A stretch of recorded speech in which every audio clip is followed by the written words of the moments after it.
September 3rd, and Zeb and I were starting things off bright and early this morning. You know, just recapping the last week, I finally went out and I finally got the large chunk of my cameras out.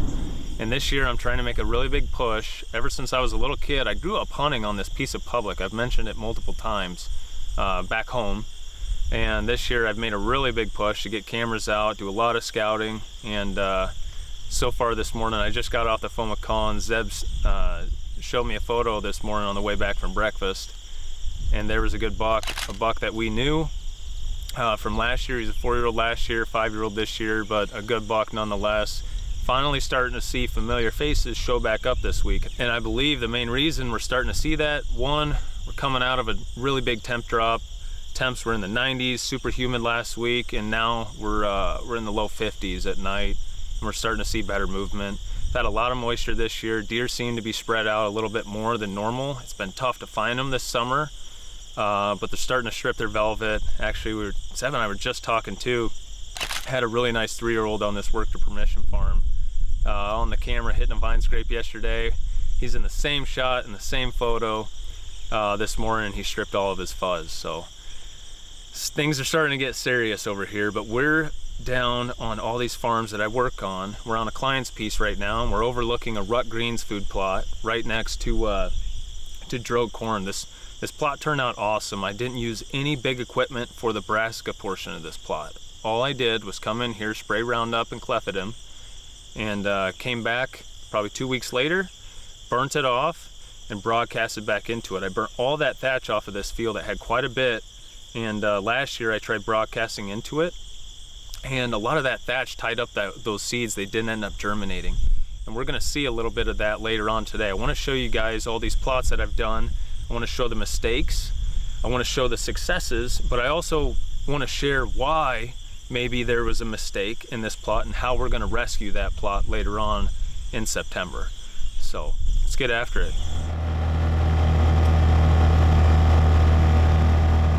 So we just took a little drive over to the Work for Permission farm. Hunted this farm from November to late season last year, and I think this year, you know, we're going to do quite a bit of hunting back here as well, but I wanted to make sure that I had a couple new plots in here. And this plot that we're at here, this is a no-till plot. We just showed you guys another no-till plot at the beginning, so let's stay on the no-till train. And I want to show you guys a really good experiment that a lot of you guys can take away from this and apply it to your permission farms, to your farms, to wherever. So I came in here, I sprayed this plot, I burnt the plot after 2 weeks, and then I came back and broadcasted. No heavy equipment whatsoever.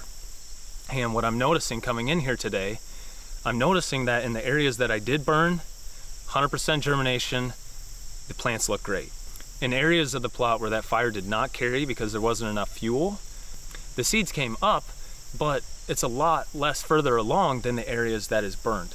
So I planted this plot the same day as a plot that is probably a few hundred yards away from us right now.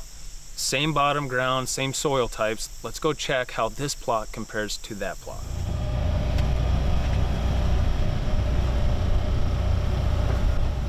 So this plot we just rode over, this plot was sprayed and planted on the same day as that plot we just came from. This is another no-till plot. You can see I didn't burn it in here. That's the only difference between this plot and where we just came from. And I can see there are seeds that are germinated. They're coming up. They're just way further behind than that plot that we burned over there. So looking into next year, I need to make sure that I'm burning all this thatch off my plots. I'm not having any kind of weed problems. So far it looks like in these plots where I have burnt, so I know I can get away with that, especially this late in the summer. But you know, now I have to think about, okay, how do I come in here and rescue this plot? These seeds are these plants are so small right now, they're probably not going to amount to enough forage for this to be a consistent plot. So Monster Buck makes a mix called No Huddle. It's specifically designed for last second, late in the year plot where you messed up or a plot failed, come back in here and rescue it. But if I'm going to do that, what I know I have to do on this plot, after looking at that plot, I have to come in here and burn this first. So I have to put that onto the list later this week.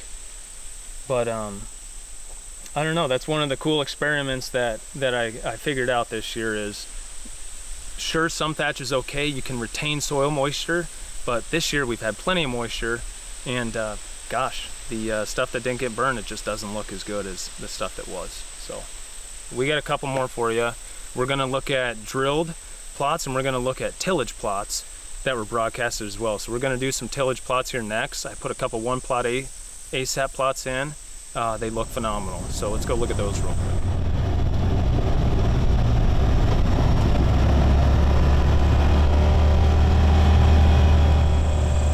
All right, we took a little poke over here, back on a client's piece, but I had 3 plots that I did exactly like this one that's back behind me, and they all look phenomenal this year.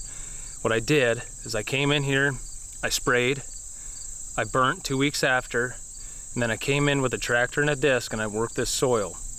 Now when I came in here and worked this soil, I noticed there was a lot of clumps in there, and I didn't want to work it too hard and lose a bunch of moisture. So what I did was I came in here with a cultipacker and I rolled this dirt before I seeded anything. The reason being is there was a lot of trenches in that worked dirt. I didn't want seeds getting 2, 3, 4 inches under the top layer of that soil, because if they're buried that low, they're not going to germinate, they're not going to push through.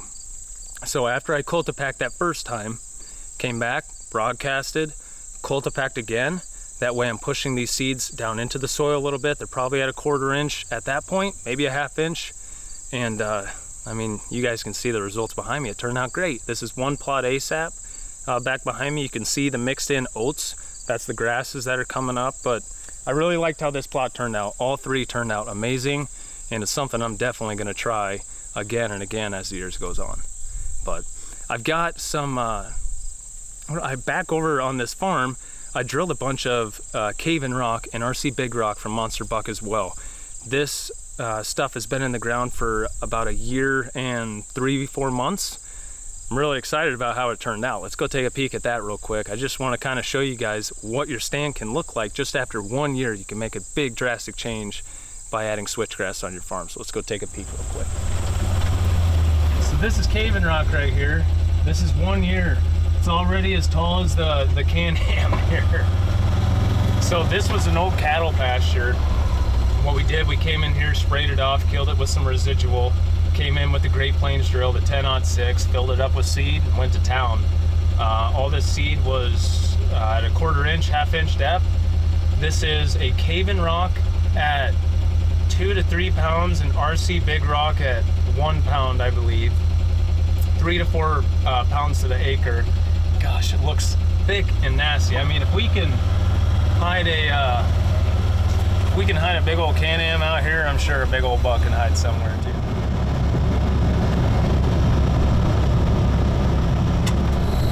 So before we transfer things into the drilled portion of the plots, I wanted to talk about a failure that I had this year. I'm sitting in a stand of Monster Buck plot screen. This is all different types of sorghum and Indian grass, but my process for this year, it was last minute, to be honest with you guys. I came in here, I sprayed this off, and I came in and I dissed it, and I was so close to a rain window, I didn't have time to let these weeds come back up and kill them. If you look down into this sorghum, there's a lot of grass that came back up through this, a lot of foxtail. And that's why this plot screen, it should be well over my head. There are points in here where it did reach that. But it had so much competition with the weeds, since I just dissed, that reignited a bunch of weeds to come back through it. And as this germinated, those weed seeds germinated along with it. So it had it stunted for a good chunk of time, and that's why this only reached about 5-6 foot. Still got to fertilize it. I did that, and I think that helped promote a little bit more growth than if I didn't. But you got to make sure after you diss something, you're spraying afterwards. Next year, when I'm doing plot screen, here's a reminder for myself, I need to spray after I'm done disking. So we just came down to the Work for Permission farm. I've got another plot over here, and this is a prime example of a perfect drilled plot. You know, last year I ran into several problems. It was 2nd or 3rd year running the drill. I never had a problem with row crop, but these smaller seeds, I was having problems getting good germination. I think it was very variable because I wasn't getting my coulters all the way up. I was kind of relying on just watching the coulters as I was drilling to make sure they were at that 1/2 inch, 1/4 inch. But this year I used a socket set to make sure I had it all the way up, and holy smokes, you guys, it made a night and day difference. If you look through this plot, you darn near can't even tell that it's drilled. This is all these plots that we're showing you guys, they were all planted on relatively the same 3-day interval, and they all got rain at the same time as well. But this plot is much further along, in my opinion, than the other plots that we've looked at so far. The reason being, we're putting that seed directly into the soil. It's right at a 1/4 inch, 1/2 inch is where we're putting it at, and it's taking it off from there. Another thing that I want to mention, that both of these examples that I'm talking about, how I fixed these two things, are why everything looks so good for me this year. But this is probably just as important as the coulters. I started using a food scale instead of a scale that's probably not as accurate for those smaller weights. These small seeds, when you're calibrating a drill, it's really tough to get. You need to get it all the way down to an ounce and then do that math and transfer it over to pounds. But after using that scale that can calculate a much smaller weight, I guess is what I'm trying to get at, I was very, very precise with my seed rates. Last year had a couple problems with seed rates. This year didn't have a single problem as far as the drill goes. I finally wrote down all the correct seed rates and settings that I need to put on the Great Plains drill when I am seeding. But my 2 takeaways: make sure your coulters are all the way up. If you're having to hit that 1/4 inch to 1/2 inch, use a socket set to get it all the way up, get that knob turned all the way on that Great Plains drill, and then use a food scale instead of like a fish scale, normal scale you'd step in on your bathroom. Don't use that.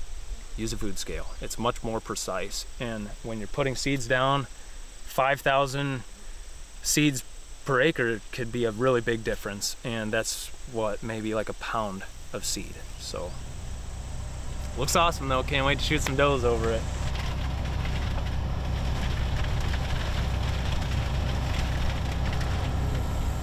All right, we're gonna wrap things up on this plot here. I'm really excited about this plot. This is rut greens where I'm standing. This is drilled rut greens, and this plot is a prime example that you can put seed mixes in the back of your drill and they can come out just fine even though you have different seed sizes in there. So looking at this plot, I burnt this. Sorry, backing up. I sprayed this, I burnt it, and then I came in here and I drilled it. And the reason that I burnt it was because there was just so much thatch. I was a little bit worried about there being too much thatch on top, those seeds pushing through.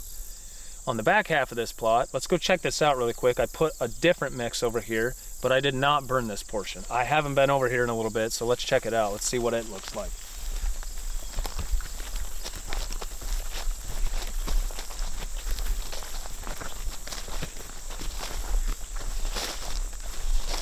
Not seeing any fertility problems. See any leaves that are yellowing or purple or anything? Not from where I can see. So purple leaves would be a phosphorus deficiency. If we're starting to see yellow out in our plots, that's going to be a nitrogen deficiency. So you want to hit it with 46-00 NPK. The first number, like for 4600, the first number is nitrogen. Next number is phosphorus, and the last number is potassium. So if you're seeing a phosphorus deficiency in your field, you're gonna have purple leaves. The middle number is phosphorus in 4600. So there's 0 phosphorus in 4600. But say we have 13, 13, 13. We have 13% or 13 pounds of phosphorus. We have 13 pounds of phosphorus in there, but we also have 13 pounds of nitrogen and we have 13 pounds of potassium. So if you want to get the correct rate for putting 13 pounds, and we want to put 13 pounds on there, you actually have to put 2 bags of fertilizer. That's how you would, I guess, get your poundage rate. That was a lot of talking, wasn't it? That was bad. Hopefully it works somewhat. A lot of canola out here. So this is canola out in this plot. It's coming up decent. but there's a lot of weeds coming up through here. It's actually really funny. I didn't burn this portion, and there's more weeds coming up in this than over here where I did burn. That's interesting to know. But there's still plenty of canola coming up here. There's a lot of weeds.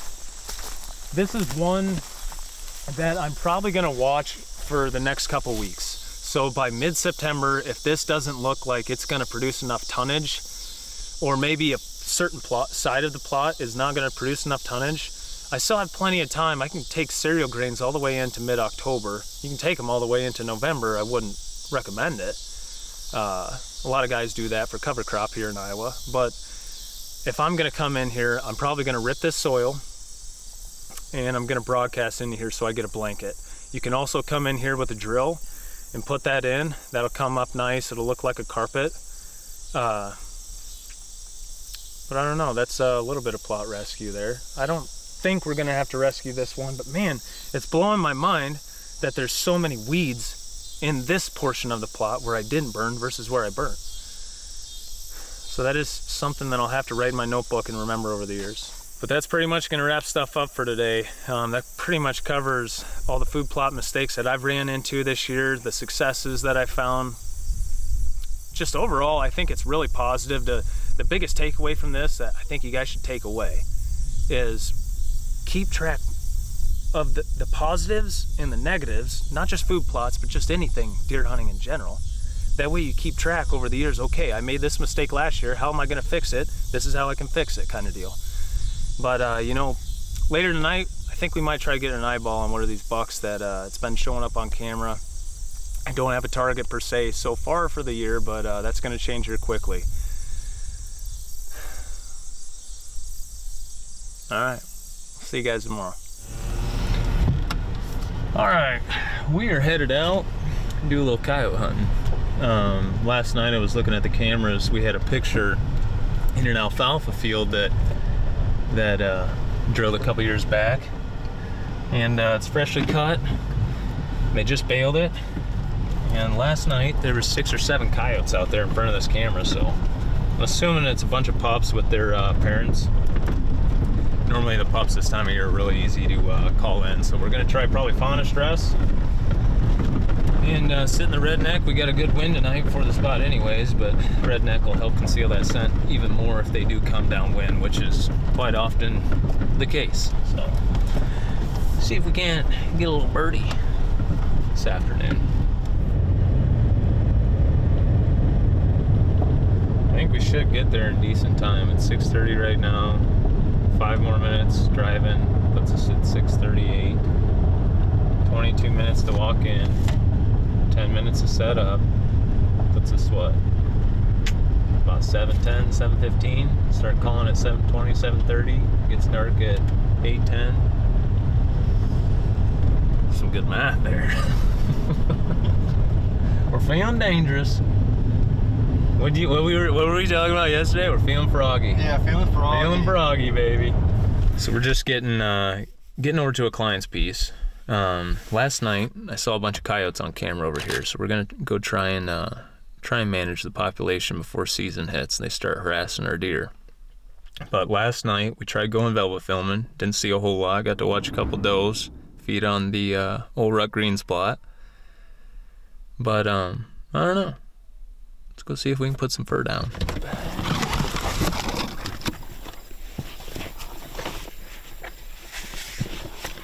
Grab the gun. My dad's is a hand-me-down. My dad, he was wanting to get into coyote hunting. He coyote hunted about twice, and then he gave it up. Gave this gun to me. It's an old 243. Bunch of chief hair on it. Let's go put it to work.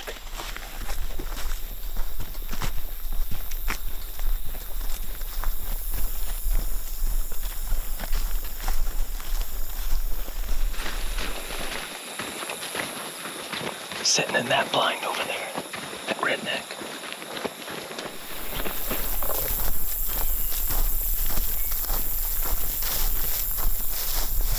I'm gonna go set this call up about 50 to 100 yards out here.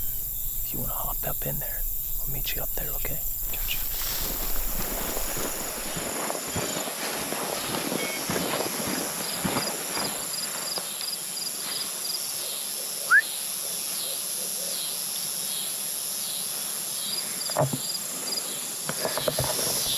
That's what we're trying to save right there. There's a fawn about. There she's walking towards me.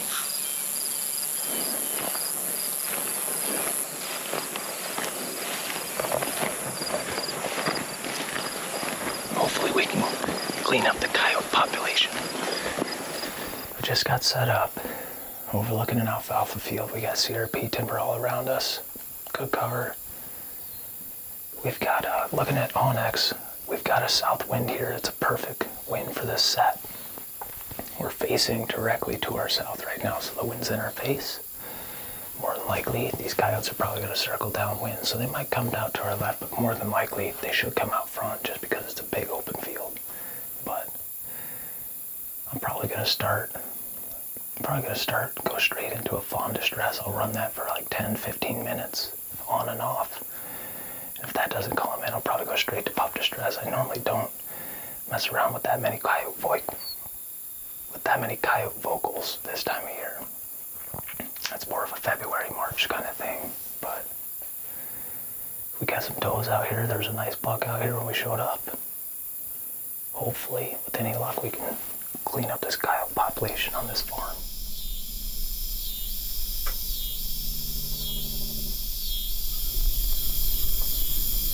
Big old hands.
Right here. Tell me when you're on him. Tell me when you're on him. Yeah. Woo!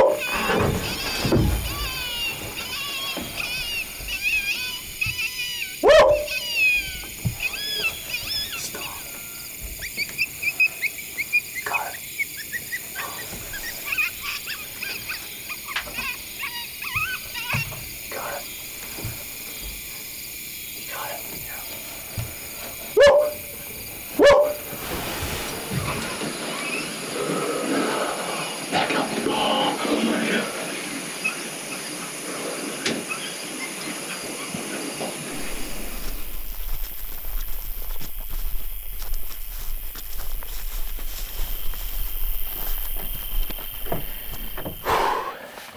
What a fun way to wrap up the afternoon.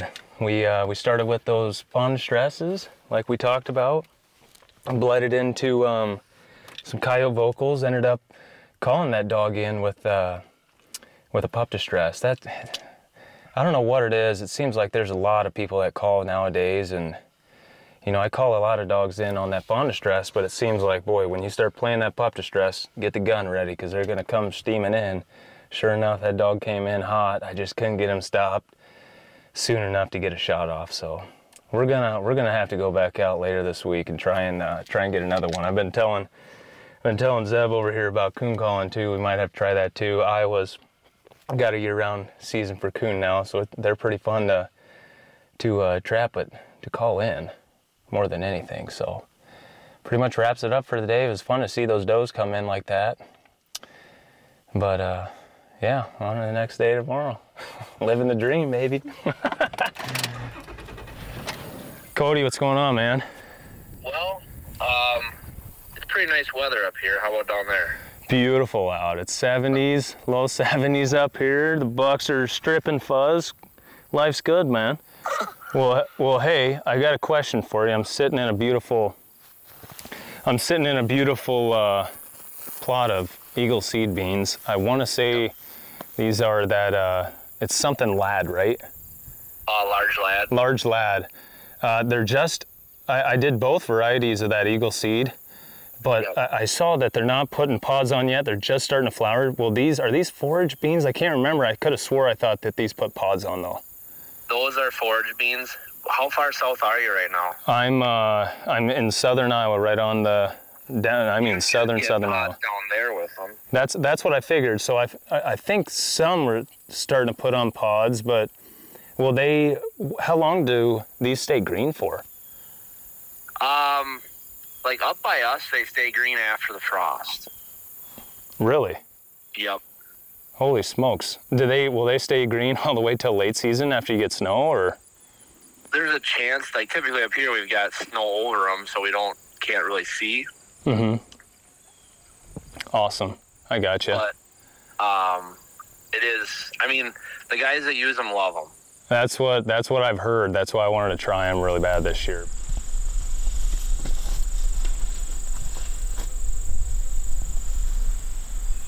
All right, we're gonna go put some scrapes out today. We're gonna show you guys how I do my vine scrapes. I know I've mentioned it many times, but I get so many questions throughout the year. I just want to walk through one more time, beginning of the year. I promise it'll be the only time you guys see this. But we're gonna cover that first thing this morning. But I just got off the phone with Cody. He's an agronomist over at Monster Buck. Awesome guys over there, man. The seed is awesome. Everything came up awesome this year. But where I'm sitting right now, we're in a field of Eagle seed beans. These are forage beans, and I've been walking around the farm looking at these fields, and you know, I'm noticing they're just starting to flower, but I haven't really noticed any pods just yet. And these are forage beans. Like you guys just heard, Cody just mentioned that these beans, they can produce pods if you get them in early enough. And sure enough, Zeb and I just came and started looking in this field, and gosh, there's pods coming everywhere, you guys. We've been blessed with really good weather this year, a lot of rain, and I matched it up with putting these in early, put plenty of potash in here. It looks awesome. I cannot wait to get in here and hunt. The other thing that I'm really excited to see this year, I've never had beans that are green all the way till November and late season. He was talking about how those are gonna stay green after the first frost. I don't know exactly when that date is, but there is a lot of food out here, you guys. I don't know, you might think about trying Eagle seed beans next year. But if you look at how it looks when I'm walking out here, I mean, some spots, these beans are literally over my head. There is tons of not just cover, but food out here for these deer. So I think we'll be able to draw a couple in here. Let's go put this vine scrape up. I got an area where I prepped an equip project for this farm. Came in, pruned a bunch of cedars, opened up a little bit of light, and we're gonna put a vine scrape right on this opening. We'll check it out real quick. All right, this is that equip project that I've got prepped for next year. Came in here, pruned everything with the saw, then came back with the skid steer, broke everything up. But we're gonna talk about vine scrapes. Let's talk about the most important thing, and that's location. When I tell buddies about these vine scrapes, they go out, they try them, and you know, at first they're not working. Like, dude, not getting really any deer hitting the vine scrape whatsoever. Most times the case is that they don't have it in the right location. When I designed this plot, I wanted to make a funnel. If you look on the exterior of this field, it's a wall of cedars. They can't penetrate these cedars. They're not walking through here. They'd rather take the easiest route. This looks very inviting. This is going to be a nice pinch point. So when I'm talking about locations for making man-made scrapes, I only use vine scrapes now, personally. They hit them year round. When I'm thinking about locations, I'm looking for pinch points. This would be a pinch point here, but another great example of a pinch point would be a fence gap. And other good locations would be where multiple trails come together. You want to put these scrapes in areas where you got high traffic. That way you're getting the most pictures, the most intel. And if you put a vine scrape in that area and you use this product that I'm about to tell you guys about, we're not partnering with them, I'm not making any money off this product, you will get pictures year round on these scrapes. So let's start off by finding a vine. We've got a branch picked out here.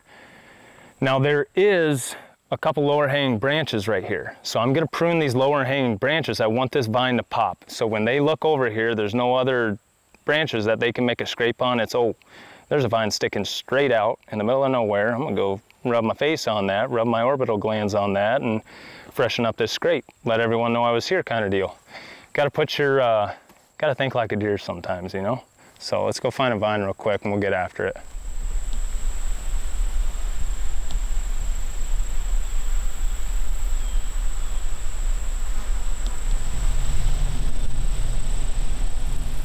Doesn't know how lucky it is. Gonna have a bunch of big old Johns smoking it this year. All right, just found this vine. This is a grapevine. There's multiple different kinds of vines, you guys. You want to make sure that you get the right species. I've only used grapevines. I have used, I'm not exactly sure what that vine's called, but there's really two vines that I see quite often here in Iowa. There's one that's a little bit more fuzzy, and then there's this one, which is more like I kind of relate it to like a shagbark consistently. A shagbark hickory, that wood's really flaky. This wood's really flaky and it holds scent really well. Let's get this hung up real quick. With the way I hang them up, I'm using zip ties. I do 2 zip ties on the top end, on a branch. And these deer, they play with them so hard. If you do not have a fresh vine like this, they're gonna snap them off. Say, wish I had a old vine to show you guys, but I have a couple of trail cam videos where these deer, they're raking them around like this, and they can break them off pretty darn easy when they get them stuck in their rack. So let's go get this hung up. Let's see how it looks real quick. Next part of the process is getting it at the right level. I should also mention I want a straight vine. I don't know why, but it just seems like they hit the straight vines a little bit better than the curved ones, and I get better pictures off them. But for getting the right level of the height, I want to have this vine in between probably about my waist and my knee. So I want it at about mid-thigh level. And one thing to keep in mind, if we're coming in here in the summer and hanging this vine, well, this red cedar is not going to lose its. Would these be leaves or needles? I think they're considered leaves. Okay, they're not going to lose their leaves because it's a red cedar. But say other trees are going to lose their leaves. Take all that and acorns on them, or walnuts, or any kind of nut species. These branches, they're weighted down with all that leaves and all that extra weight on there with the nuts and everything. So with that branch being weighted down in the summer, you got to keep in mind, if we cut it at the right height in the summer, by the time the fall comes around, all the leaves are gone, all the nuts are gone, all that weight is off that branch is going to come back up and it's going to lift up. Now, if we get that vine at the right height in the summer months, it's not going to be the right height come fall. So these deer, say if you had it right here, if that vine is up to your chest, that's probably more than likely that it's probably going to move a foot or so. If it's 1 foot off, these deer are not going to hit it.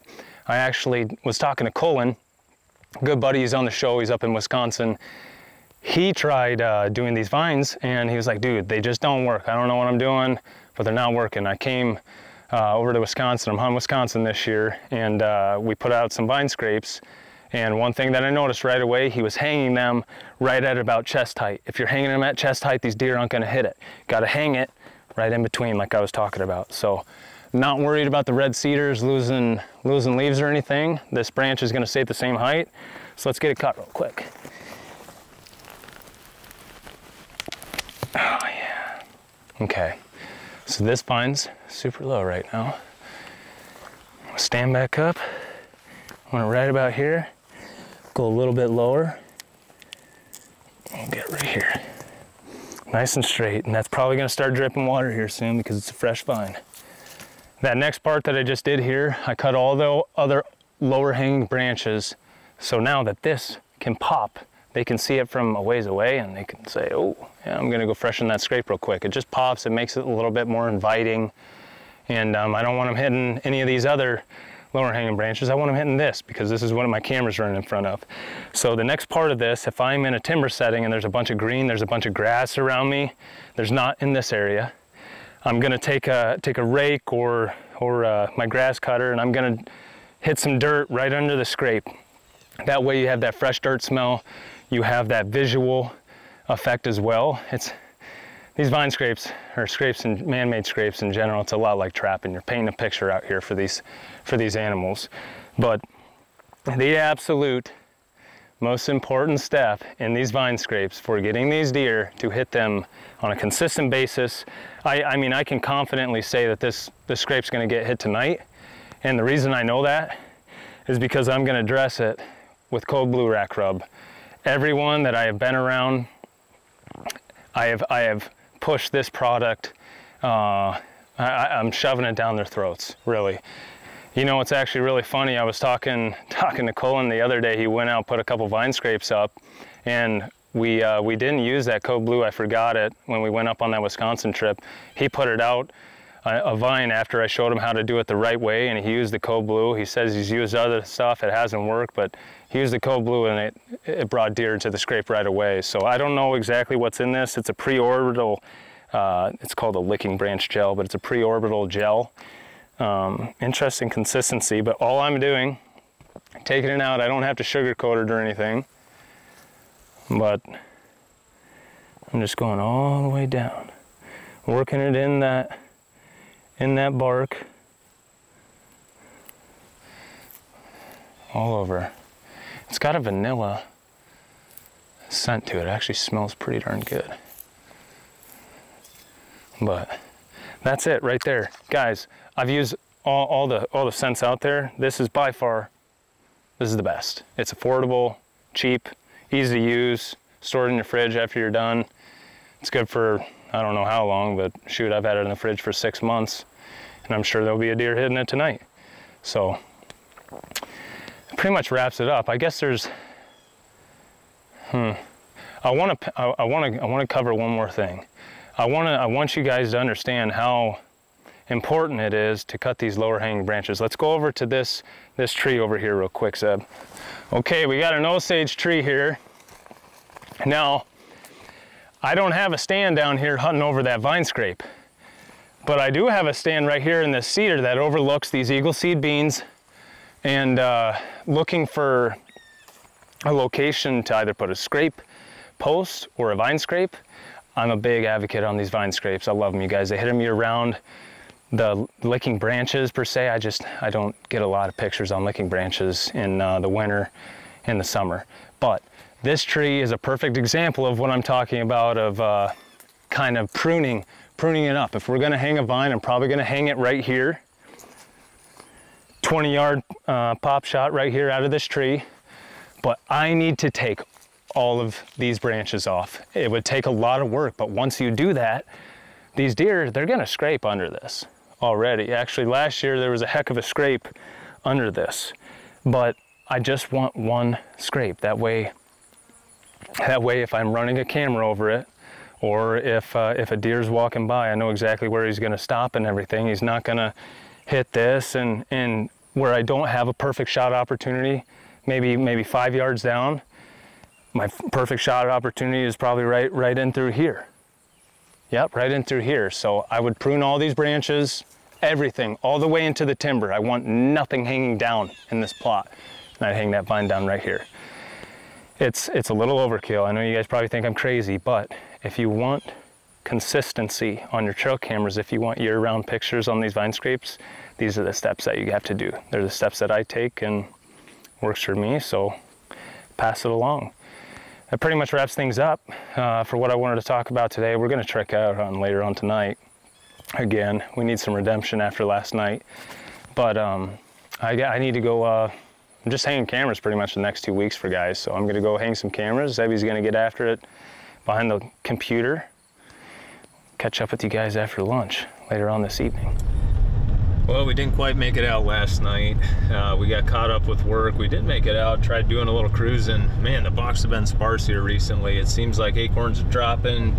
Row crop fields are starting to defoliate, starting to turn color, and these bucks are in height. And it seems like they're always putting the feed bag on this time of year, but you know, walking around the last couple weeks, I've been putting cameras up pretty hard, trying to look for sign. It seems like I'm kicking up a lot of bucks when I am scouting really close to water right now. So if you got cameras close to water, that's probably a hot spot, but we did make it out. We saw a couple though, but we're coming back for redemption tonight. Same wind as yesterday, so this spot that I wanted to get over here on, it'll still be prime wind for it. Another alfalfa field, and pretty much the same game plan. Just gonna try a few fawn distresses, and that was a yipping howl that I did right after that probably 10-12 minute series of fawn distresses, and then I stayed quiet for maybe 5-10 minutes there, and then I started going into a pup distress. It's really the sequence that I run from the springtime till about right now, once fawn start dropping till deer season. So hopefully I can pull the trigger this time. I don't know what the heck I was doing last time. I need to get it together. All right, long walk. We'll see you at the vine.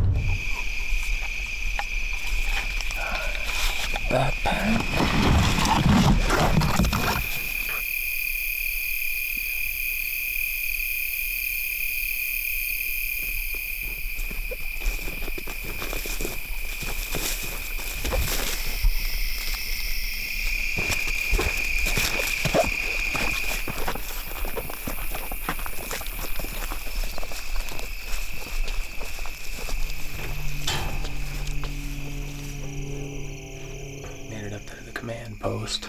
I've already had a little buck come out and greet us, but I wanted to mention yesterday, you know, I was walking around the timber, I was looking for sign, hanging cameras up. I found this fresh rub, and every year, the last couple of years, I've been finding this often. I looked right under that fresh rub, and what do you know, there's some fresh velvet stripped right there under it, so that was pretty cool to see. But I mentioned it earlier, I'm just going to run through that same sequence. Probably going to start at 7:30, last 40 minutes left of daylight. Hopefully one comes out.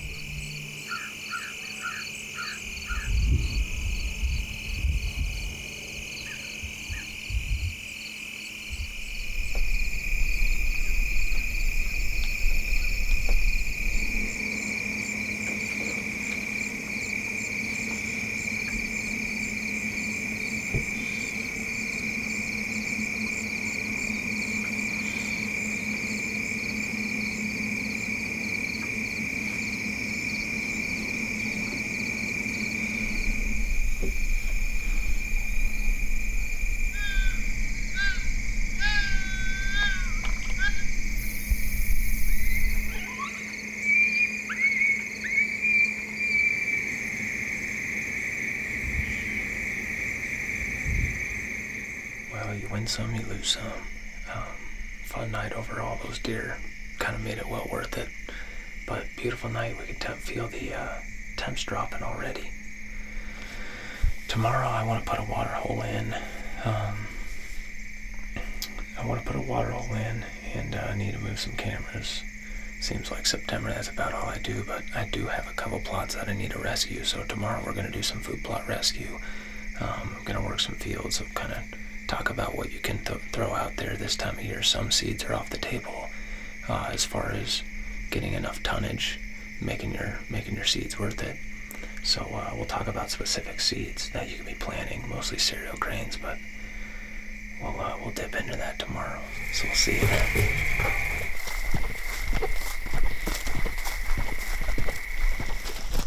All right, so I'm thinking I'm gonna put it right here.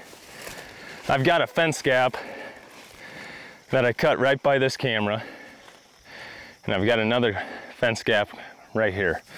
And what I was thinking is if these deer are coming off this side of this draw, they can enter the plot right here. If they're coming from the south, they can enter the plot right here. So we're making a pinch point right here, but I was trying to decide if I want to put a scrape here or if I want to put a water hole. And I want to try a water hole just because there's not a lot of water in this area. But you know, I was talking with a lot of guys, and I've been thinking about how I can make a spot better for late season bow hunting. And an attractant that I was kind of thinking of is, what if I get a cattle heater in this tank on a battery? I cover that battery up with like a fake rock or something. That way I have an open water hole in a green transition to grain for late season. I gotta think that would be bulletproof. Even in November when these bucks are cruising down here, running all day, they're not really thinking about food, but say midday they come by, they get a quick drink of water and they go about their business. But we're gonna start digging. I gotta shovel it out. I don't wanna bring big equipment in here and ruin this plot whatsoever. It's so beautiful. It's been really fun watching it grow on this cuttyback back behind me. And this is overcast here. This is overcast for monster buck, and I would say that it turned out awesome. So let's go get the shovels, start digging. I want to check the time. Let's see how long this takes me. It's 10 o'clock. It's 10:01 actually, but I started at 10.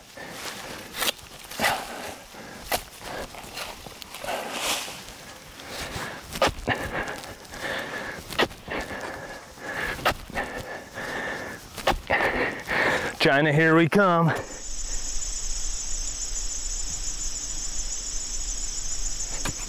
I like this shovel for carving around the edges.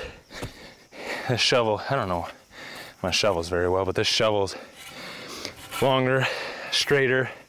This one is more curved, good for scooping all the dirt out.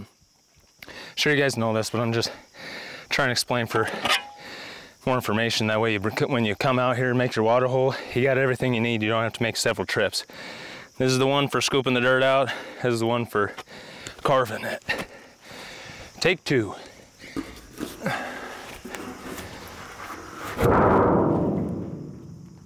Fits. Sweet.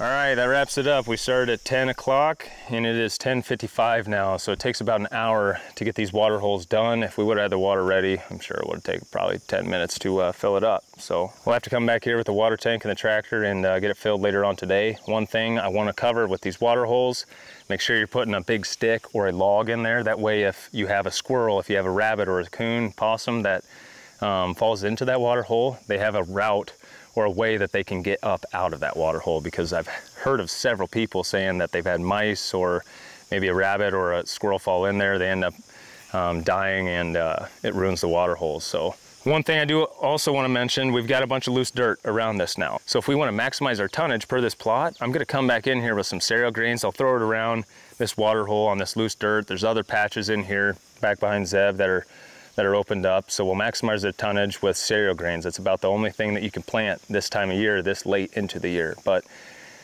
that's a perfect little tidbit to open it up to the rest of today. We're gonna go rescue some plots. I'm gonna go hop in the tractor here and we're gonna get after it, start working some dirt. Well, plans ended up changing the other day. Tractor battery was dead. I must have left something on or something or another, but nonetheless, it's back up and rolling. So if food plot recovery is something that maybe you guys are interested in, we can tack that on to next week's video. I'm pretty much finalizing and making the final preparations right now for everything as far as work goes. So if you guys have any ideas or any topics that maybe you might find interesting or want me to cover next week, I think it'd be really fun to hit whatever you guys think might be interesting. So pretty much does it. Appreciate you guys watching. Excited for these weekly videos to start flowing here, and season's right around the corner.